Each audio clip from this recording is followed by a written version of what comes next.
औज़ुबिल्लाहि मिनश्शैतानिर्रजीम बिस्मिल्लाहिर्रहमानिर्रहीम। 6.3 arithmetic mean का मतलब भी वैसे ही जो नॉर्मल मीन होता है कि अगर आपको 2 या 3 वैल्यूज़ दी हुई हैं तो आप एवरेज निकाल लेते हैं। अब 3 वैल्यूज़ अगर हमें दी हुई हैं, when 3 numbers are in AP, the middle one is called their arithmetic mean.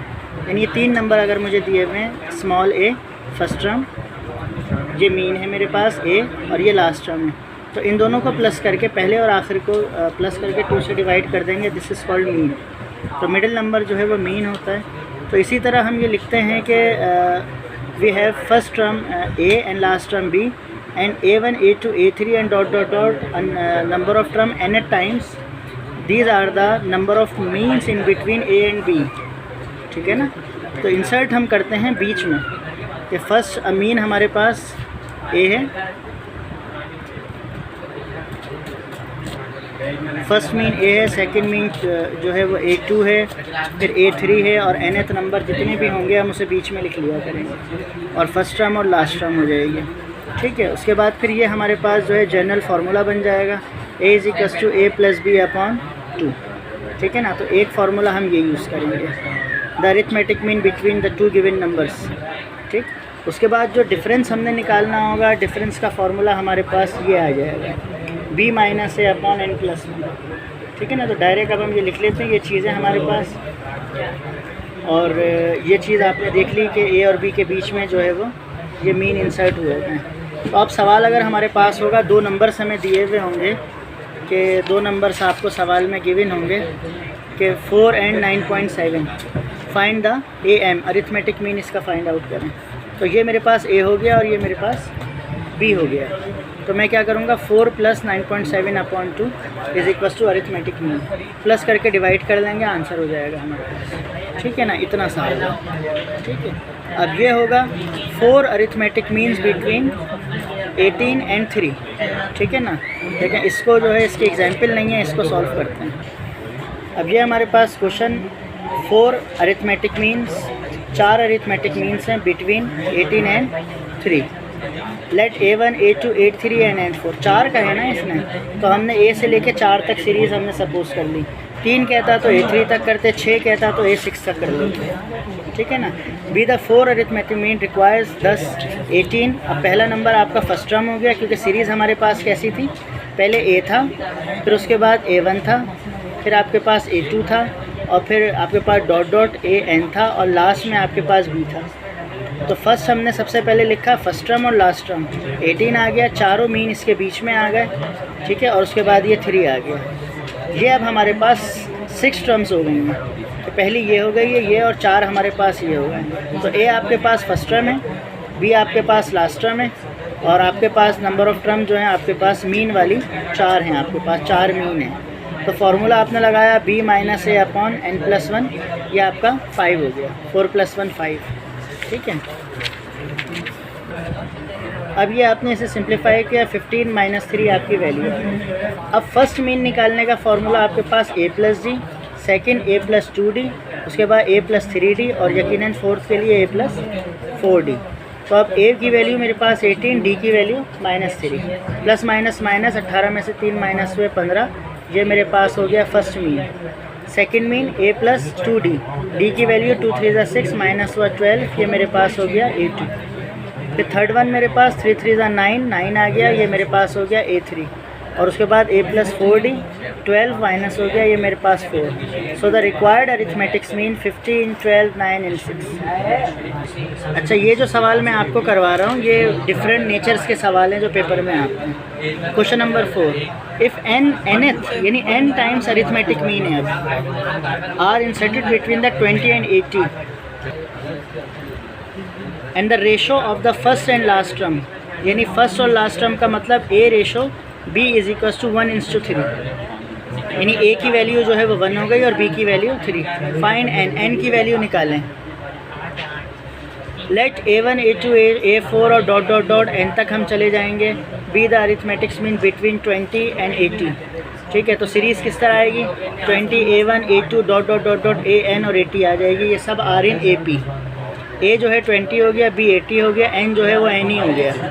क्योंकि एन ही मालूम करना है। तो सबसे पहले हमने डिस्टेंस फॉर डी का फार्मूला लगाया, इसको अप्लाई किया एन की फॉर्म में, ये डी हमारे पास आ गया, ये डी की वैल्यू हमारे पास यहाँ पे आके रुक गई।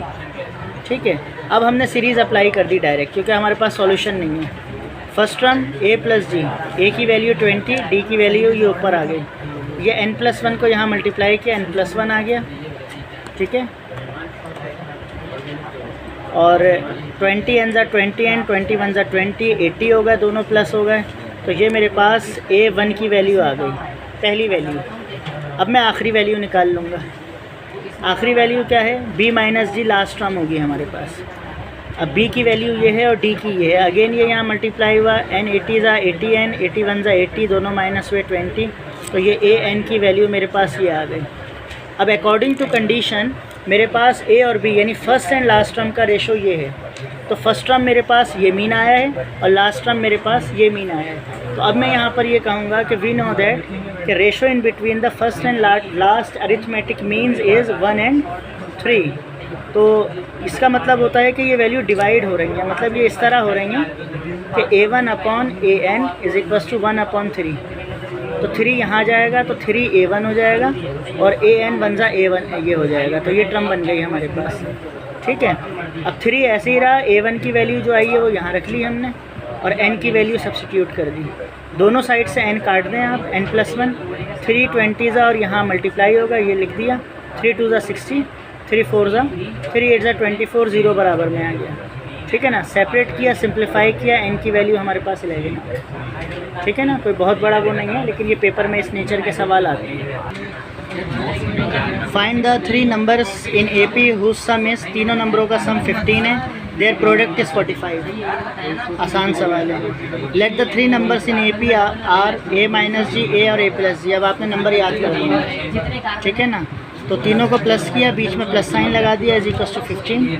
3 a हैं, तीनों प्लस हो गए, d प्लस में माइनस में कैंसिल हो गया, 3 नीचे आके डिवाइड हुआ, a की वैल्यू 5 आ गई। सेकंड कंडीशन, देयर प्रोडक्ट, तीनों का प्रोडक्ट 45 है। ये a minus d, a plus d, a square minus d square का फॉर्मूला बन गया। a की वैल्यू क्या है 5, यहाँ पे आ गया 5, यहाँ पे आ गया 5, इसको वहाँ शिफ्ट करके सिंप्लीफाई किया, ये हमने सिंप्लीफाई किया, d की वैल्यू हमारे पास 4 आ गया। ठीक है ना, कैसे किया, 25 माइनस जी, 5 को नीचे शिफ्ट किया, 5 9 ज़ा 45, इस d को यहाँ भेजा, 9 को यहाँ ले आए, तो 9 यहाँ के आके माइनस हुआ, 25 में से 9 माइनस हुए 16, स्क्वायरिंग बोथ साइड 4 आ गया। अब आपके पास सीरीज़ क्या है, आपने फर्स्ट टर्म और डिफरेंस निकाल लिया, तो आपके पास क्या थी term, a minus d, a plus d और a, तो a तो आपने निकाल लिया एक टर्म, a की वैल्यू 5 है हमारे पास।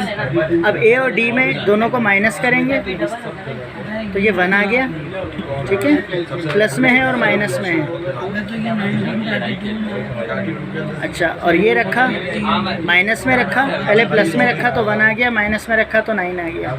And other number a plus d, तो प्लस माइनस किया, 9 और 1 आ गया। तो अब आपके पास तीनों में जो है a की वैल्यू आपके पास 5 है। ठीक है, एक वैल्यू आपके पास जो है क्या आई है 1 और 9, और एक वैल्यू आई है 9 और 1। तो तीनों की एक एक वैल्यू लोगे तो या तो 159 बनेगा या 951 बनेगा। ये 3 नंबर्स आपके पास हैं, दोनों सूरतों में सेम है। इसी तरह द सम ऑफ 4 नंबर्स, अब 4 नंबर कौन से होंगे, a minus 3d, a minus d, a plus d, a plus 3d। 3 number में सिंगल a आएगा, 4 में ये आएंगे। ठीक है ना, there sum of the product of first and last term of 2 middle term is -38। Find the number. ठीक है, sum of the 4 number AP is 4, चारों को प्लस किया, किसके बराबर है 4, चारों a आपके पास होंगे 4a और सारे d कैंसिल हो गए। ठीक है, 4 नीचे आया, a की वैल्यू 1 हो गई। सीरीज़ बनाने के लिए एक मसला हल हो गया, अब दूसरा d निकालना है। देयर क्या थे condition, the sum of product of first and last term and 2 middle term, तो फर्स्ट और last term and 2 middle term, तो फर्स्ट और लास्ट टर्म ये दोनों आ गई, फिर सम है और 2 मिडिल टर्म है उसका सम है, किसके बराबर है -38 के, -38। ये दोनों को मल्टीप्लाई किया, ये बन गया। ठीक है, और इन दोनों को किया, यहाँ पे d आएगा, d मिसिंग हो गया यहाँ पे, a -3d है ये। ठीक है। तो ए इज़ आ a square minus plus minus 3 3 ज़ा 9 डी डी ज़ा डी स्क्वायर। ए इज़ आ a square minus plus minus d d ज़ा डी स्क्वायर। ये a square minus b square का फॉर्मूला लगा है। अच्छा, ए स्क्वायर प्लस में ए स्क्वायर 2a स्क्वायर हो गया, 9 और 1 10 हो गया। ए की वैल्यू आपके पास कैलकुलेट कर चुके हैं, 1 है, यहाँ पे 1 रखें। ए स्क्वायर 1 ज़ा ए स्क्वायर, 1 2 ज़ा 2, ठीक है, 1 हो जाएगा और 2 हो जाएगा। 2 यहाँ जाके इधर शिफ्ट होगा, ये भी माइनस में होगा, माइनस 40 हो जाएगा। दोनों माइनस कैंसिल होंगे, 10 इधर आएगा, 10 4 ज़ा 40। और जब आप स्क्वायरिंग करेंगे दोनों साइड रूट लेंगे तो वैल्यू प्लस माइनस 2 आ जाएगी आपके पास, ठीक है ना। ये आपकी सिंप्लीफिकेशन। अब आपके पास ए और डी आ गया। जब ए और डी आ गया तो अब टर्म निकालना हमारे लिए मसला नहीं। फर्स्ट टर्म ए माइनस 3d, ए, उसके बाद सेकंड टर्म ए माइनस जी, ए प्लस जी, ए प्लस 3d, सब में ए और डी की वैल्यू रखी और सीरीज़ बनाई। The sum of 4 number AP is 4 and the sum of square is 24। यानी पहले सम जो है और फिर सारे समों का स्क्वायर जो है वो 24 है। तो ये सीरीज़ आपके पास 4 नंबरों की, ठीक है। इनको सिंप्लीफाई किया, ये क्या आ गया, 1 आ गया। सॉल्व आप खुद कर लीजिएगा, ठीक है। अब सम एंड स्क्वायर, सब चारों का स्क्वायर किया और सम। ये a plus b whole square formula, a plus b whole square, a plus b यानी a minus b whole square, a minus b, a plus b और ए प्लस बी फार्मूले खुले हुए is equal to 24। Add subtract काटा पीटा करें, 4a square plus 20d square is equal to 24। Simplification करना आपका काम है। एक ए स्क्वायर, दूसरा ए स्क्वायर, तीसरा और चौथा 4 हो गए।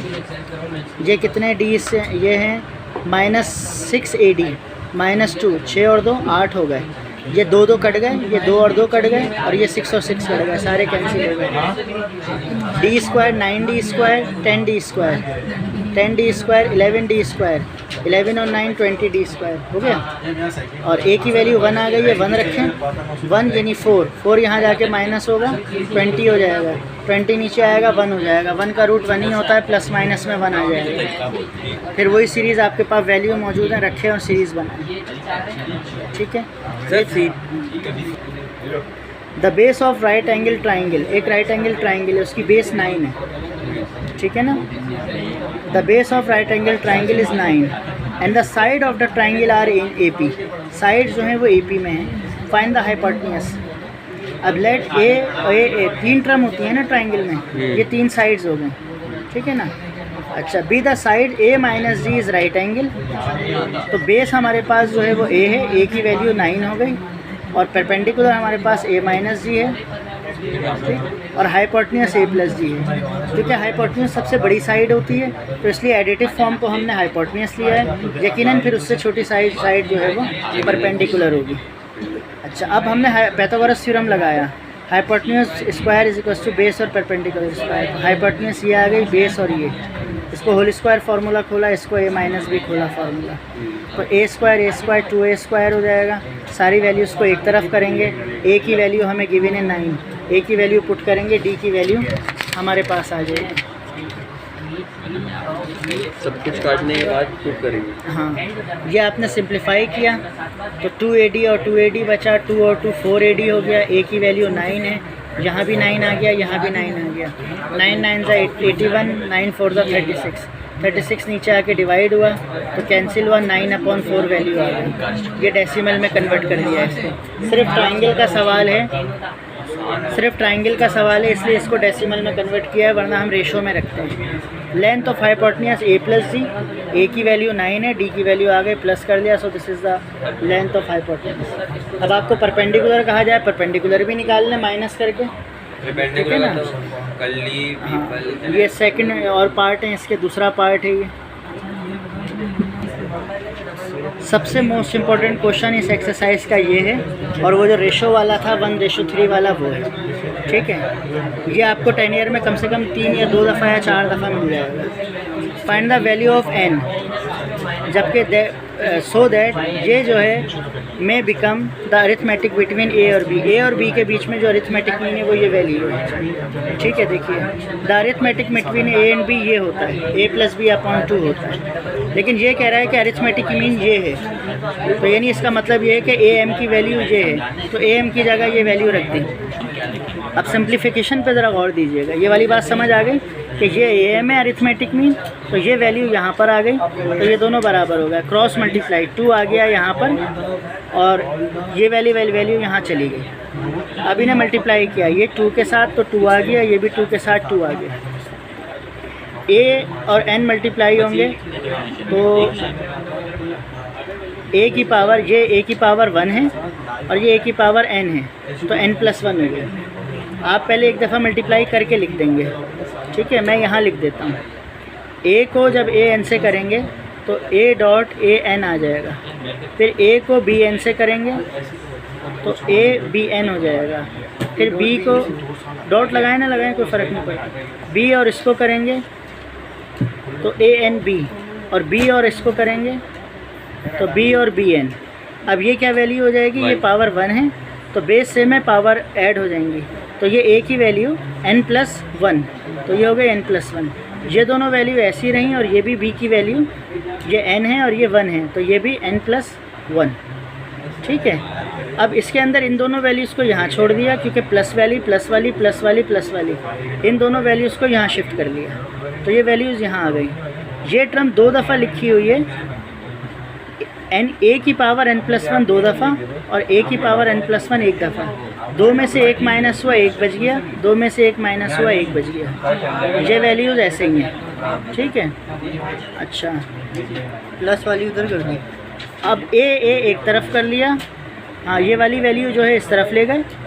ये A की पावर A+1, A की पावर N है ना, तो इस टर्म में से A की पावर N वाली ये वाली है, तो A की पावर N यहाँ ले आए और B की पावर N वाली वैल्यू जो है वो उस तरफ ले गए, ठीक है ना। अब इसमें से जो है वो कॉमन लिया, इसको वापस तोड़ दिया इसी तरह क्योंकि कॉमन लेना है। ये A की पावर N अलग कर दिया, A की पावर 1 अलग कर दिया और ये ANB है, तो इसमें से AN कॉमन आया तो क्या बचा, A बचेगा, AN कॉमन आया, B बचेगा। इसी तरह इसको भी तोड़ दिया, इसको जब आपने तोड़ा ये इन्होंने तोड़ के गलत लिखा हुआ है, ये आपके पास B, ये B की पावर N हो गया और ये आपके पास A हो गया, फिर ये माइनस इसको तोड़ेंगे B की पावर N और B हो जाएगा। अब जब दोनों से B की पावर N कॉमन आएगा तो ये बचेगा A, ये माइनस की वैल्यू B की आपको कॉमन आएगा बचेगा B, ठीक है। A माइनस B दोनों साइड सेम होगा, कट जाएंगे। AN बराबर है BN के, AN बराबर है BN के, इसको नीचे लेकर आए, ठीक है। तो यहाँ पर जब ये नीचे आएगा तो कुछ नहीं होता तो 1 होता है। इन दोनों की पावर कॉमन ली, जब इन दोनों की पावर कॉमन ली तो A की पावर N हो गई, ठीक है। और किसी भी चीज़ की किसी 1 को जो है किसी भी चीज़ की पावर 0 हो तो वो 1 के बराबर होता है। किसी भी चीज़ की पावर तो किसके बराबर होता है, 1 के। तो 1 की जगह मैंने यही वैल्यू लिख दी और इसको पावर 0 कर दिया क्योंकि किसी भी चीज़ की पावर वापस 1 आ जाएगा। इससे मुझे फ़ायदा क्या हुआ, जब बेस सेम है तो पावर इक्वेट हो जाती हैं, तो n की वैल्यू क्या हो गई, 0। तो ये हमने n की वैल्यू फाइंड आउट करनी थी कि अरिथमेटिक बिटवीन 2 वैल्यूज़, ठीक है। उम्मीद है कि हज़म हो जाएगा ये सवाल और मोस्ट इम्पोर्टेंट है इसे करना है।